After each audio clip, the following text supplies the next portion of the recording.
Alright, now that we have done a lab and we've kind of observed some trends related to friction, let's talk about friction in more detail. So, just a reminder, friction is a force, and it always opposes the motion, don't have my pen selected, motion of an object. Right, so it always goes in the opposite direction of the motion. That doesn't mean it goes opposite a specific force, but whichever way the object is moving, the friction must go in the other direction. So, just a couple of types of friction. We, in class, are working with sliding friction.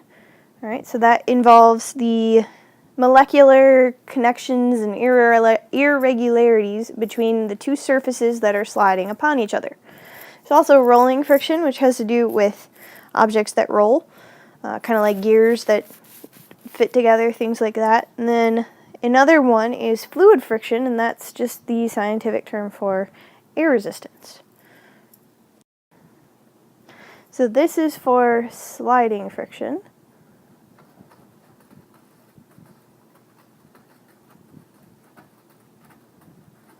Alright, so the friction force, or F sub F, increases as normal force increases.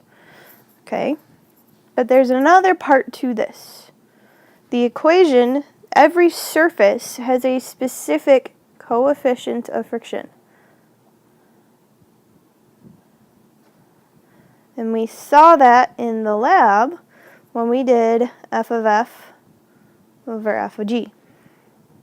That is your coefficient of friction in simpler terms than the equation actually gives you. Okay?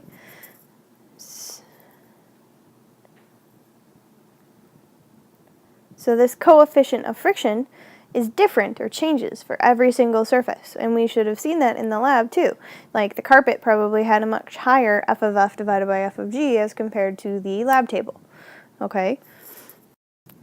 So a little bit more about mu. Mu is dependent on two things. The roughness of both surfaces. So like the surface as in the table, and then also the roughness of the object moving as in, from the lab, the block. Alright? So mu is determined by the two objects sliding on each other. Whereas friction is dependent on mu. Alright, so different surfaces can have higher friction because they are rougher and will increase mu, and normal force. Alright, now we saw that in this lab that normal force and force of gravity were directly related. That's because we were on a flat surface. F of G, F of N. And I know that you F of N. But even on a ramp, normal force is very much tied to force of gravity. It's just the y component. Okay? So either way, when you increase weight, that will increase the normal force. It's just not as directly on a ramp. Some more information about coefficients is there's actually two different types for each surface. The first type is called the coefficient of static friction. So this is when you have an object at rest and you're trying to get it going. Alright, so you're starting from rest. This coefficient of friction is always, always, always higher. If you noticed in the lab when you were pulling on the blocks, you probably saw an initial jump in force just as it got going. That's because it took more force out of you to overcome the static friction. Right, and that's because the coefficient of static friction is higher. The other coefficient of friction is kinetic friction, and this is for when your object's moving. So right now we're sticking to first law, but when we get into second law, movement could be acceleration. But for now, we're still going to stick with the idea of moving meaning constant speed. Okay? Now, the coefficient of kinetic friction is always lower. What this means is that it takes more force to get something going than it does to keep it going. Okay? So let's try some problems. I highly suggest always drawing pictures. Okay, so here we have a 50 kilogram box with a frictional force of 200 newtons. And we want to know what mu is. Now, since we know that the mass is 50 kilograms, we can figure out force of gravity. So that's going to be 50 times 9.8, which ends up being 490 newtons. So our force of gravity is going to be 490 newtons, which means our normal force is also going to be 490 newtons, which means we now have enough information to find mu. So our equation is force of friction is equal to mu times Fn. If we want to solve for mu, we have to divide both sides by normal force. So mu is equal to the force of friction divided by normal force, which in this case is going to be 200 over 490, which gives you 0.41. Usually this is when I sit there and start bugging you about units, except if you look at this, we're taking 200 newtons and dividing them by 490 newtons. The newtons cancel out. So coefficient of friction, mu, has no units. This is the one time you can get away with not writing the units and being correct about it. Okay? So our next problem, you'll notice that we have two coefficients. We have a mass, a book that is sitting on a table, and the question is, what is the maximum force you can apply to a book without moving it? So I highly, highly, highly suggest pictures. So mass is 5 kilograms. We're going to have a force of gravity. We're sitting on a table, so there's definitely a normal force. Now the question was without moving it. So that tells us we are dealing with an at-rest situation, but it's asking about the force you can apply. So what has to happen is that our force of application, our applied force, has to be equal to our frictional force or less to make sure that we don't overcome the static friction. All right? Because if we apply any extra force, then we'll get it moving. So even with these problems, almost always with these problems, you start by finding force of gravity. So we have 5 kilograms times 9.8, which ends up being 49 newtons. So this is 49 newtons, which means, what else is 49 newtons?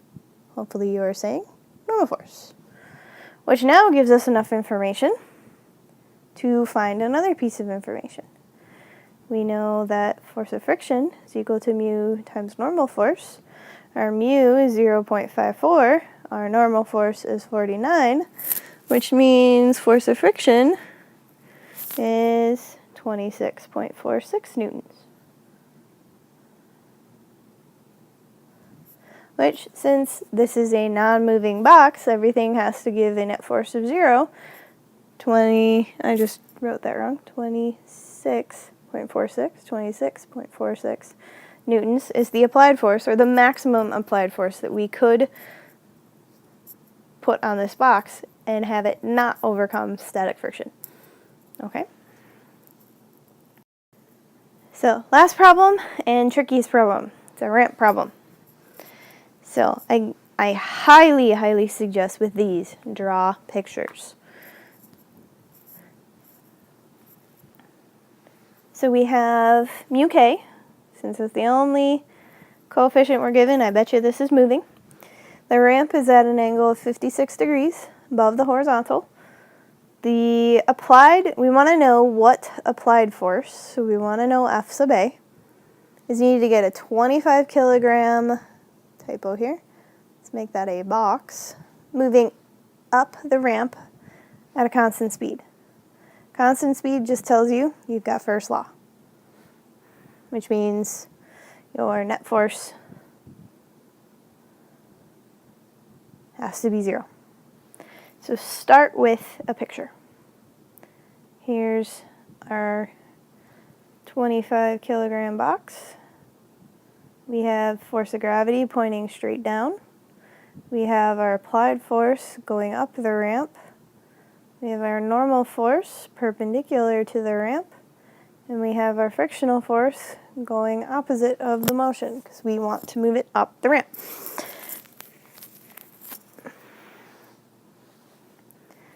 So, even with ramp problems, especially if you're given a mass, start by finding force of gravity. So force of gravity is mass times gravity, which is going to be 25 times 9.8, which ends up being 245 newtons.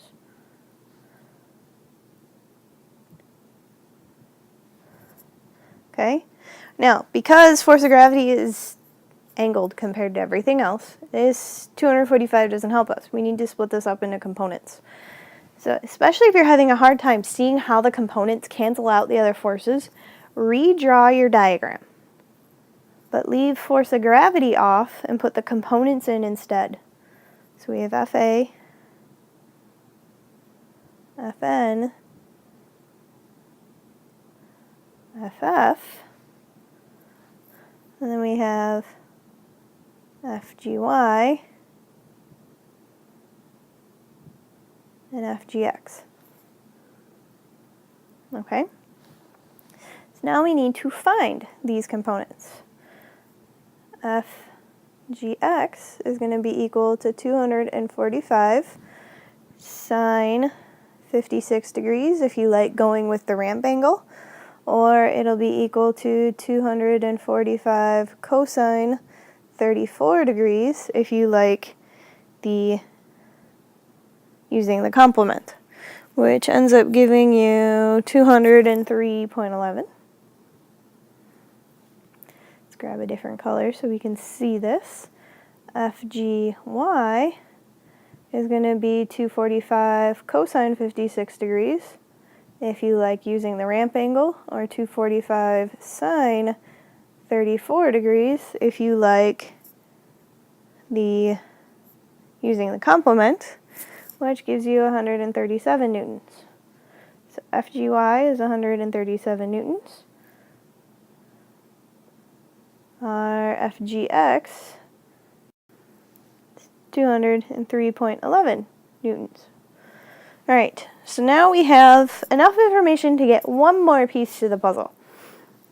Since FGY, its only counteracting component is normal force, we now know normal force is also 137 newtons. Finding FGX didn't give us enough yet to find force of friction or force applied, but now that we know normal force, what can we find out? Hopefully you just said force of friction. So let's move this over a little bit so that we have some room for more work. So we know normal force is 137 newtons. The problem told us that our coefficient is 0.34, and we know force of friction is equal to mu times normal force, which means that is going to be 0.34 times 137, which is equal to 46.58 newtons. Okay, so our force of friction, 46.58, which helps us find our last piece of the puzzle. FA is going to be equal to force of friction plus force of gravity, because those both need to be counterbalanced by the force applied. So that's going to be, force of gravity X, not the whole force of gravity. So FA equals 46.58 plus 203.11, which ends up being, our final answer is 249.69 newtons.